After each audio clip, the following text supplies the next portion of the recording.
Me and my Kantonasi part 2.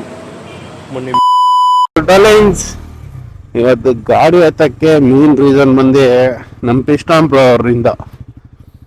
Actually ಅವ್ರ ಗಾಡಿ ಮಧ್ಯಾಹ್ನ ಅವ್ರ ಗಾಡಿ ನಸೀಬಾಗಿ ಸ್ಟೋರಿ ಹಾಕೊಂಡಿದ್ದಾರೆ ಪಾರ್ಟ್ 2 ಗಾಡಿ ನಸೀಬ್ ಅಂತ. ಸೊ ಆ ನಸೀಬ್ ಏನು ಅಂತ ವಿಡಿಯೋ ಹಾಕ್ತೀನಿ ನಂಗೆ. Me and my Kantonasi part 2. ಮೊನ್ನೆ ಮಿರರ್ ಹೋಗಿ ಹಾಕ್ಸ್ಕೊಂಡಿತ್ತು, ಇವಾಗ ನೋಡಿದ್ರೆ ಬ್ಯಾಟ್ರಿ ಹೋಗಿ ಹಾಕಿಸ್ಕೊಂಡ್ಬಿಟ್ಟಿದೆ. ಈ ಥರ ಇದ್ರೆ ಎಲ್ಲಿ ಗುರು ಮಾಡೋದು ಕಂಟೆಂಟು, ಕತೆ ಇಲ್ಲದ ಜೀವನ. ಆ್ಯಕ್ಚುಲಿ ಅದು ಬ್ಯಾಟ್ರಿ ಅಂತ ಹೇಳಿದ್ದಾರೆ, ಬ್ಯಾಟ್ರಿ ಅಲ್ಲ, ಬ್ಯಾಟ್ರಿನೂ ಹೊಗೆ ಹಾಕ್ಸ್ಕೊಂಡಿದೆ. ಅದ್ರ ಜೊತೆ ಪಿಸ್ಟನ್ ಪ್ರೋ ಅಂತ ಏನು ನೇಮ್ ಇದೆ ಅವ್ರದ್ದು, ಹಂಗೆ ಅವ್ರ ಗಾಡಿ ಪಿಸ್ಟನ್ ಕೂಡ ಪುಡಿ ಆಗಿದೆ.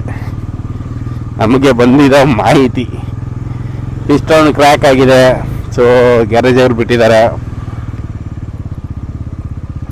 ಆಫೀಸ್ ಟು ಮನೆ ಓಡಾಡೋಕ್ಕೆ ವೆಹಿಕಲ್ ಇಲ್ಲ ಅಂದ್ಬಿಟ್ಟು ಆ್ಯಕ್ಚುಲಿ ಇವಾಗ ನನ್ನ ವೆಹಿಕಲ್ ತೊಗೊಳ್ತಾ ಇದ್ದಾರೆ. ಹಂಗಾಗಿ ನಮ್ಮ ಖಜಾನ ಅವನ ಕೈಗೆ ಕೊಟ್ಟು ಬರೋದು.